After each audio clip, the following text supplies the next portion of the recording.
only Peter Frederick Moll is here.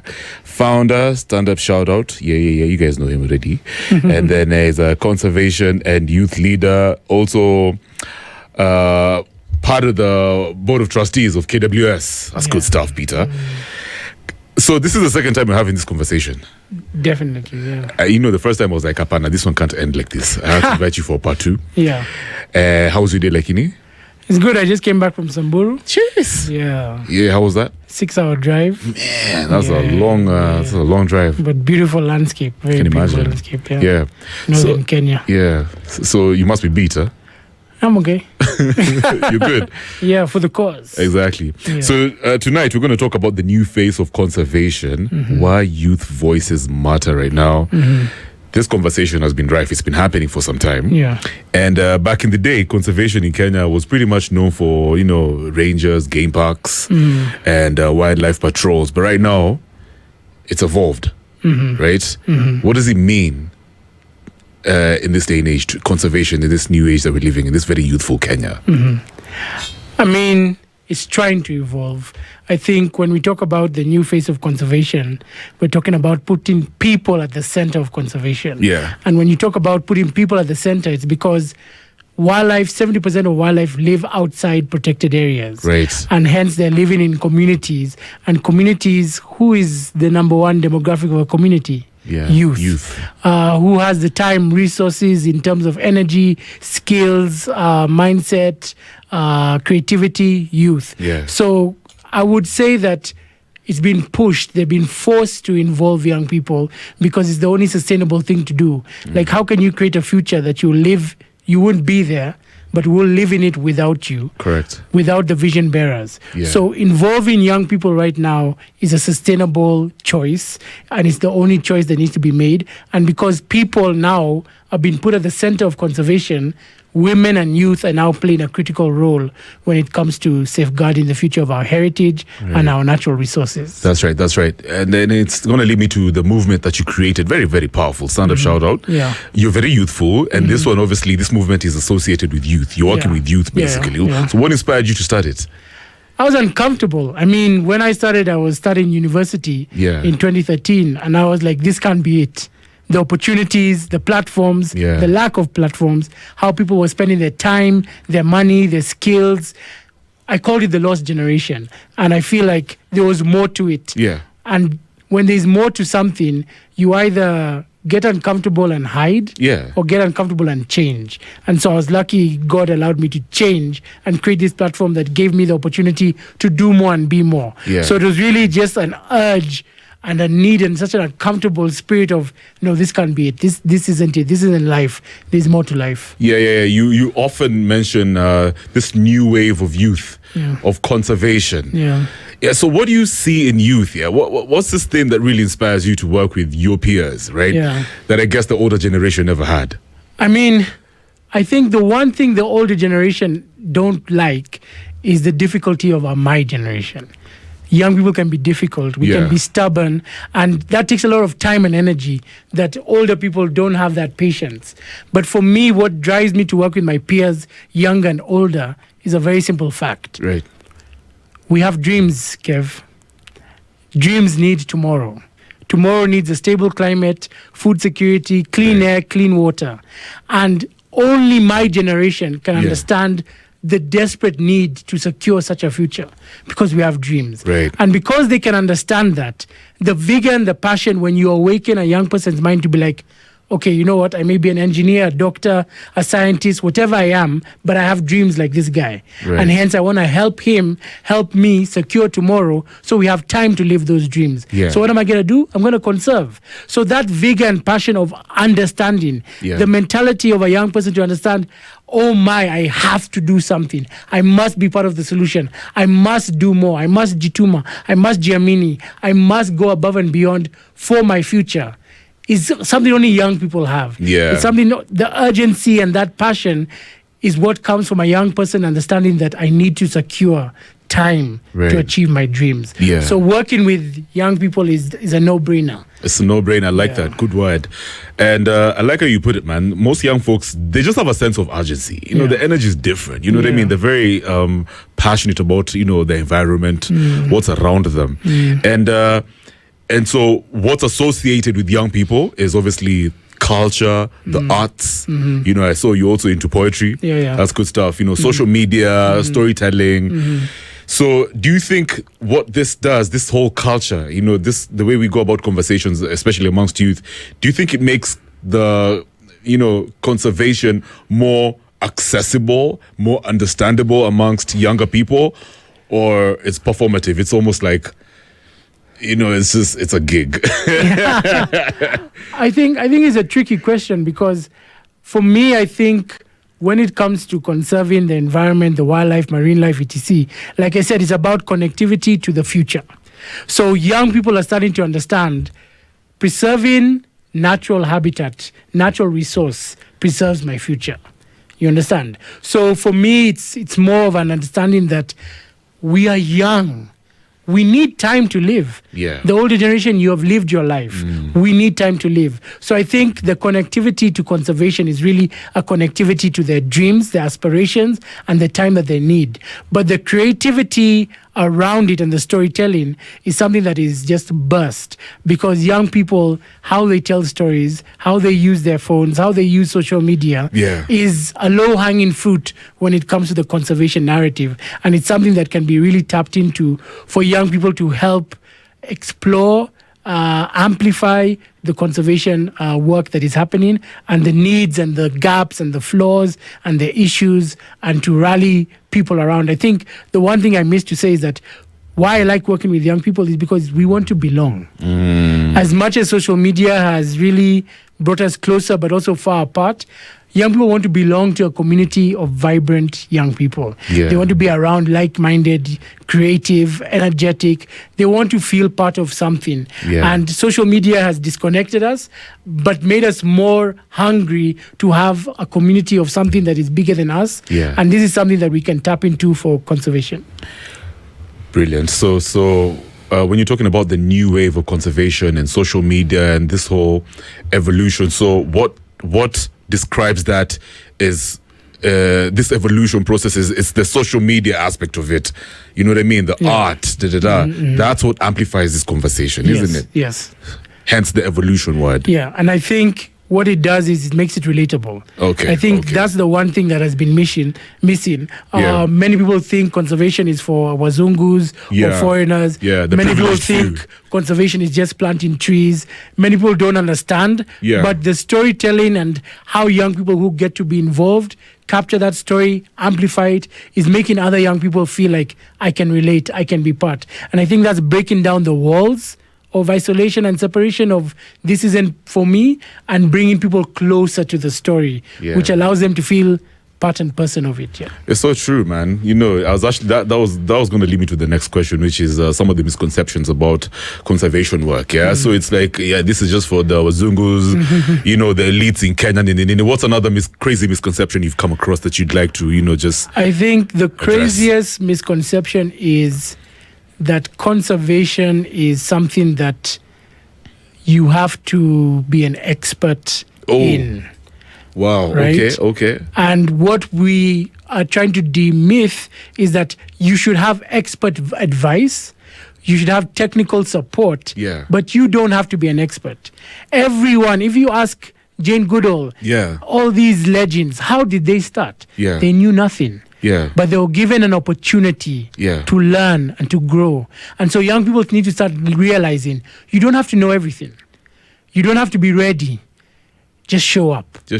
Show up and be in a space that is willing to nurture you and teach you and give you that opportunity to learn. Because everyone thinks they need to be ready. Everyone thinks they need to have a PhD or a master's. No, you just have to be open to the experience. And I think more conservation organizations and more entities need to open their doors to more young people to allow them to experience what Jane Goodall experienced when she was 20 whatever, and she was given a job with chimpanzees that no one would have given it to a young woman in that time. I agree. But because she got that opportunity, she became one of the most remarkable conservationists of our time. Yeah. So why are we closing the door to saying you have to be an expert to do X, Y, Z? No.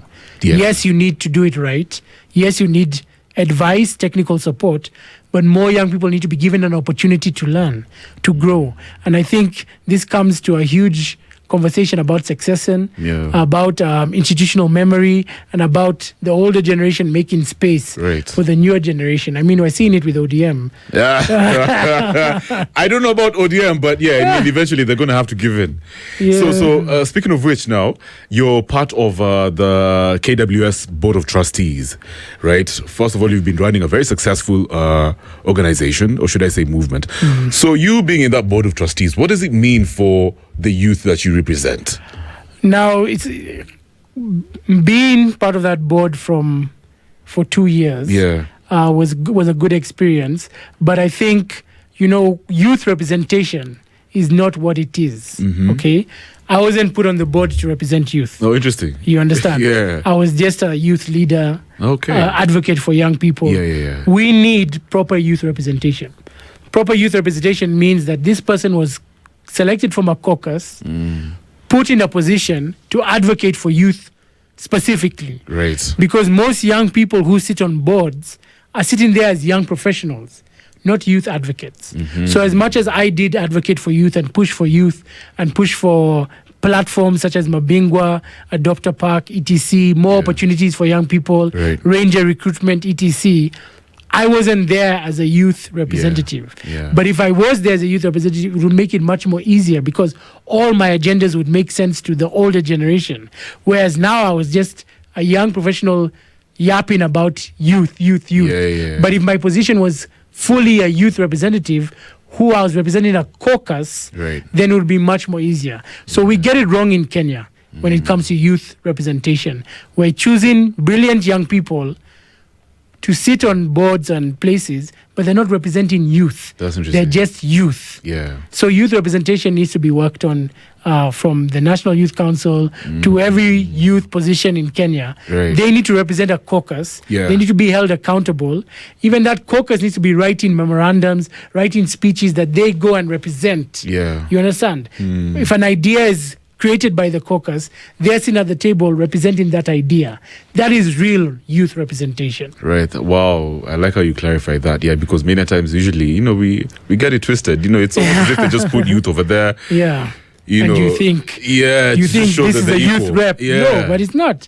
And that's how they get it twisted, and that's how they confuse the masses to think, you're engaging young people. Yes, you're including young people, but you're not having representation. Because that person is sitting there talking as a young person, but they're not saying the youth of the country need. They're not saying this demographic of 10,000 young people in conservation need. No, they're just sitting there as a technocrat or a professional, as a young person, speaking as a young person, saying, I think water should be conserved like this. They're not saying, I think 10,000 youth should be involved in water conservation. Wow, brilliant, Peter. Peter, you need to get into politics as well. ODM need this energy. Hi, so, you know what? Let's just take a short break and then we continue with this conversation. Guys, Peter Moll, the brilliant Peter Moll is here with me. I'm here on a Friday, hanging out with Peter. Peter, man, I know, on a Friday, you guys, this is like, let me ask you something, random question. If you weren't here, where would you have been? On a Friday, real talk. It depends. I mean, I love to dance, but this Friday I would probably be resting from my trip. Oh, that's true. It's true. Yeah. But I appreciate the fact that you came through, bro. I mean, it's an opportunity, and amplifying someone's voice, amplifying many other voices. Exactly. You don't turn it down. Yeah, but then we just came off a very, very serious event or moments in time in the country. The passing of Moll Odinga. We just buried him the other day. What are you going to remember him for? I mean, I really resonate with his tenacity. I mean, the one thing that I relate with his story and my story is just that not taking anyone saying who you are. Because God told you who you are. And I feel like Moll Odinga, the Right Honorable, knew who he was and did not allow any circumstance, Yeah. any shortcoming, any obstacle to tell him who he was. And I think for me, that tenacity is infectious. That passion is something that I will definitely carry and do carry, because that's what you need in life. I mean, no one who changed history or made history had low tenacity. Yeah, it's had true. no resilience, had no audacity. His audacity and his self-belief is something that young people should really embody. Absolutely, man. Absolutely. You know, me, I usually think of folks like the late right honorable. They're such an anomaly. Like, folks like this, it's almost as if they come through once in a century or something. Yeah. So I don't know, but I feel like Kenyans are also great in our own right. Like, we've learned from him. We're standing on shoulders of giants like him. Exactly. So you never know. You know, Peter, you're here now. You're doing your thing. Amen. So, you know, I think our forefathers and people like the Right Honorable has set a clear path and set the foundations for any young leader to step up and be more and do more. Right. And I think Kenya is a very special country. Yeah. We don't know what we have, and we don't realize the spirit of Kenya is just immense. I know, man. It's really immense. Yeah. So let's keep it moving with this conversation to do with the conservancy, right? So now we're talking the new face of conservation. Why youth voices matter now, even more than ever. So how do you personally stay inspired in a space that I'm sure has so much pressure, man? Especially when it comes to matters to do with climate change and extreme weather patterns these days. Yeah. You know, there's so much uncertainty in the world. You know, it's interesting. I was reading about this new term called climate migration that's affecting Kenyans now. Guys are moving from, you know, certain areas, for example, where you're from, Samburu, where you were earlier. You know, now they're migrating to areas like Nairobi or other parts of the country in order to survive. So there's so much pressure, right? So how do you stay inspired in a field that sometimes feels like an uphill battle? It's very simple, Kev. Yeah. And the aspect of gratitude is the attitude to have. And let me explain to you. I started saying it's not that I have to, it's that I get to. Right. And for many people, need to check their privilege. Yeah. But also, it's not just a privilege. It's something you fought for. But it's like you get to wake up and chase your dreams. You get to wake up and save the world. You get to wake up and manage thousands of dollars. You get to wake up and interact with diverse communities. You get to wake up and experience God's given beautiful, majestic creatures. You get to. And so I feel like that attitude of gratitude, that it's not that I have to fight climate change, or I have to fight bushmeat, or I have to support communities. No, it's I get to. And that opportunity, that privilege right. that I actually have, the resources, the talent, the skill, the Achille, that I get to do what I do, just drives me, just gives me, no matter what the obstacle is, I'm just like, yo, dude, this is a blessing, it's a gift, and you get to do it. And I think for those people who don't understand what that means, I would say understanding that everyone was born with a purpose, and that the day you find out what that purpose is, serve that gift. The day you serve the gift, you have satisfaction, fulfillment that is godly. And that what also keeps me going. I think many people need to find that gift, that purpose, and serve it. When you give, you receive. And in that giving, you get plentiful. So I think that also keeps me going. It's just understanding I have a purpose, and in serving my gift, I get. So I want you to clarify something and talk about it even more. The last time we had a conversation, you said the planet doesn't need saving, we do. What does that even mean, man? When I reflect on those words, I'm just like, okay, pull up, hold up, let's go back, to those very powerful words. What did you mean exactly? The one thing that we don't realize is that nature is resilient. And if we just got out of the way, nature could actually fix itself. And nature for nature, of course we're part of nature, but nature for nature can sort itself out. But because we are doing so much interference in the negative aspect, we are the ones who need the clean water. Wow. We are the ones who need the clean air. We are the ones who need the stable climate. We are the ones who need the food security. We are the ones who need the saving. So I wish I would turn every selfish person who is either selfish or humble and love themselves to now understand, okay, whatever you want or need is interlinked to nature. Yeah. And hence, if you want to save yourself, then save nature. Save nature. But it's really about self-preservation. Yeah. Needs to now turn into the best conservation agenda we've ever had. And that's what I really think needs to happen. If we're all about self, if we've all grown now to individualism, capitalism, then what are we doing about it? What are we doing about self-preservation? What are we doing about securing the future by securing nature? What were some of the things that I know we are doing, especially for folks like you, is engaging with communities, but also importantly, the youth in rural areas, especially areas that need serious conservancy. Yeah. Right. How's that conversation going? So I would say there's three aspects when it comes to youth and communities and youth in rural areas. Number one is land.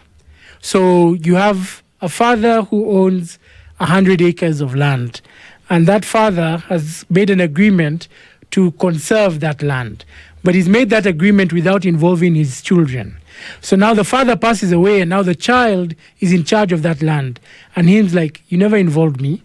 I was not consented. I was not respected or dignified. I'm just going to sell this land to whoever to come and farm. This land was supposed to be for conservation. But because I wasn't involved as a young person, I've made decisions as an older person. So the aspects of land use and land rights and land ownership, the youth need to be involved more. The youth who are future landowners need to be involved more now so that they make the best decision for them, their family, and conservation. Number two, we're talking about demographic of communities, mostly youth, women. When we talk about charcoal burning, when we talk about bushmeat, when we talk about poaching, when we talk about anything negative, the women and the youth are the ones on the ground. Yes. If they don't have any alternative, if you come and tell them stop charcoal burning, but you're not giving them LPG. Correct, yeah. What do you want them to do? If you're coming to tell them that they're generally living on sustenance, bushmeat, they're not selling it, they're eating it because they need to generally live, and you're not giving them alternative, what are we doing? Yeah. So when we talk about women and youth and the negative aspects of what's happening in our lands, in our grasslands, in our rangelands, we must give alternatives and we must give dignity. Yeah. And last but not least, sustainable development. When it comes to policies, when it comes to strategies, when it comes to programs, youth and women must be involved from the co-creation to the implementation, to the management, to the benefit sharing, because they are the ones who are on the ground. They are the ones who are going to safeguard. They are the ones who are the majority. They are the ones, if they're not involved, what a trauma. So for me, I look at it in those three parts of why youth, why women. It's not bembelezaing. It's not you're doing a favor. No. That is the best conservation approach. Yeah, you've mentioned sustainability and, of course, alternatives. There's this serious issue of poverty, especially when it comes to rural areas, right? So this guy is just thinking, you're talking about conservancy, but if I sell this land, then I'm out of, I can probably, even educate my family, I can buy a meal. So I'm sure it's a very tricky situation, It's not as tricky as you think. Okay. Let me demyth. A young person sells 100 acres, moves to Nairobi to live in Kibera. Yeah. You understand what I'm saying? But if he never sold that 100 acres, got investment, got alternatives, got support, he's a much richer person. So what we're having is when we talk about migration from rural to urban, you're having people who are not understanding the value of their asset, of the natural resource that they have. They're selling it thinking it will make them rich. They move to the urban and then live in squalor. It's true. Go back to poverty. So for me, poverty is a mindset. Poverty is lack of knowledge to make better decisions. Poverty is lack of alternatives, lack of support, lack of social services. poverty can be tackled when it comes to conservation if we start talking about dignity. And are these folks open to this kind of education? Of course. Okay. The thing you have to understand is a mother is thinking about her child going to school. A mother is thinking about her child having food. A mother is thinking about safety, right?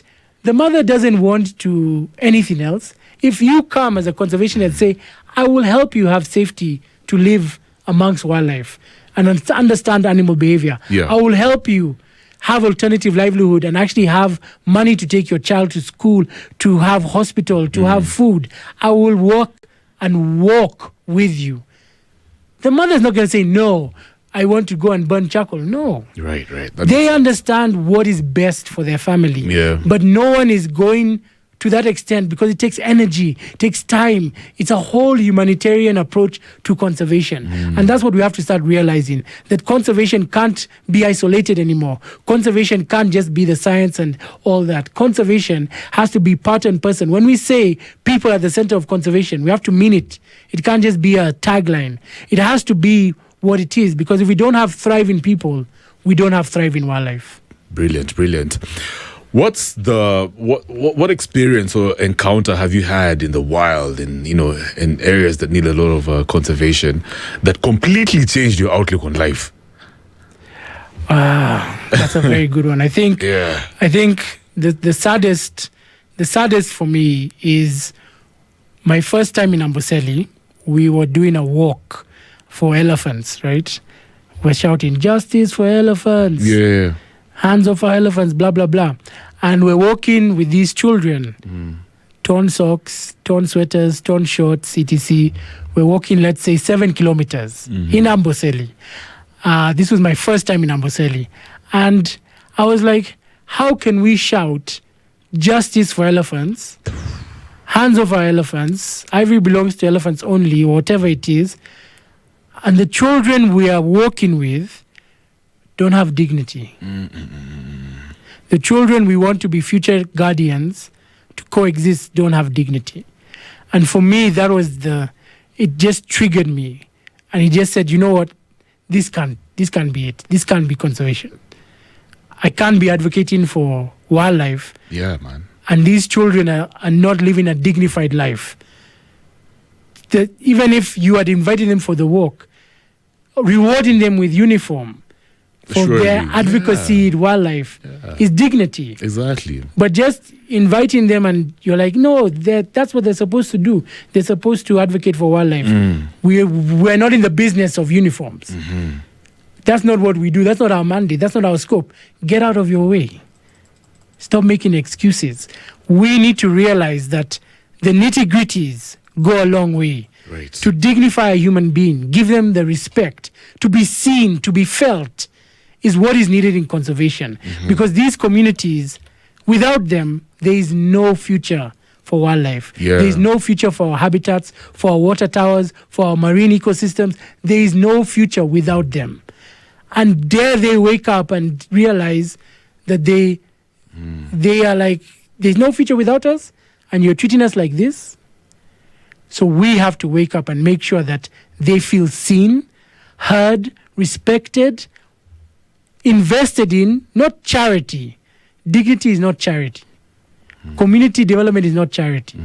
It is essential. Ni lazima. Yo, that's so powerful, Peter. And are these people being put at the forefront of the conversation now? Are they being treated with dignity as they should by the county governments, by government, by stakeholders? We're trying. People are trying. I can't lie that people are not trying. Yeah. But the one thing that I can tell you is genuine intention to uplift. The problem you have to understand. Yeah. For conservation, a humanitarian effort seems like that is not our mandate. That is not our scope. Yeah. For many. Yeah. It's outside their purview. And if you ask whether it is government, non-government, private, philanthropy, whatever it is, joining humanitarian to conservation, having a One Health approach to conservation, having a social approach to conservation is the evolution that is needed. But it needs to go from rhetoric to action. And the intention needs to be genuine. Yeah. It needs to be real. And if people don't know how to do it, we're ready to help them. I like that. If you could speak directly to policymakers, change makers, your colleagues, those are your people, right? And the beauty about SpiceFM is they really listen to us. What would you tell them right now with regards to what you just addressed? The capacity needed to secure the future of natural resources, be it the ecological integrity of our parks and reserves and conservancies, be it the species numbers and health, be it the water towers, be it the marine ecosystems, the wetlands, the capacity needed is immense. You cannot do it without youth. So if you don't know how to organize, mobilize, and manage young people, we're here to help you know how to do it. And there are many other young people who can also help you know how to do it. But it's time we realize the capacity is not there. Without young people, we will not win this fight. Without positioning, meaningfully engaging, empowering, and resourcing young people who have proven that they can do it, we will not win this fight.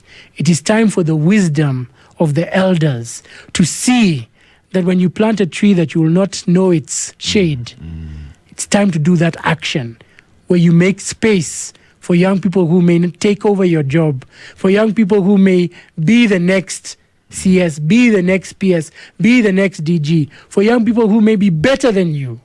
It is time to be wise. It is time to empower those who can do more than you can do because the future needs it. It is time for us to understand conservation needs us all. Right. We need the whole of Kenya to feel part and parcel of conservation, to fall in love with nature, and to feel that they have a place to play. But it starts with youth. There's a bunch of youth right now listening to you, and they're very inspired, teenagers even. And they're thinking, you know, Peter, I care about the environment or the planet just as much as you do, but I don't know how to start this whole, process of caring for the environment. What would you tell them? The one thing that I always find difficult is that we need everyone to have a spark that they matter, to believe that they can do something. And once they do it alone, do it together, but do something. Wangai Maathai said, do your little thing. For me, do something, somewhere, wherever you can, whenever you can. And then join others. And when we connect the dots, when we have many youth groups, many youth leaders working together, that is when the movement becomes something that can't be ignored. So for that teenager, for that young person, for that young professional, for that university student, do what you can where you are with what you have. But let's start joining together. Let's break this aspect of competition. Let's break this aspect of scarcity mentality. Let's build a movement of young people whose hearts are set on fire because they know the future deserves better. Finally, when it comes to your dream for this country with regards to conservation, the environment, youth, what do you foresee happening in the next 20 years with regards to this trajectory? Yeah. With this current trajectory? Yeah. I would say that for me, my vision for the country is not separate just for conservation or just for youth.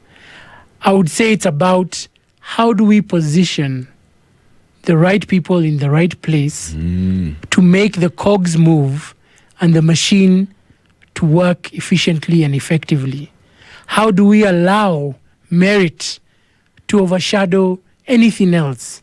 How do we allow talent, gifts, and Akili to shine beyond tribalism and anything else? My vision is that we as a country respect ourselves enough to do what's right by us. And that respect, self-respect, will stop corruption. Self-respect will stop pilferage, will stop wastage. Self-respect will put the right policies and the right frameworks of those policies. Self-respect will allow us to grow into the Singapores and all those things that we said. Self-respect is what I envision for this country, because self-respect, when you respect yourself and respect your country, you'll always do what's right for the country and for others. And lastly, positioning youth meaningfully, not tokenism, structured, resourced, independent, allowing the young people to build this country in the way that America and others position their youth to cause the Industrial Revolution, Phase 4, Phase 5, etc. Yes. Beautiful, beautiful. Thank you so much, Peter Moll. It's been an honor. And before I let you go, maybe somebody wants to partner with you in one way or the other. And, they're excited about joining your movement or anything. What's your email?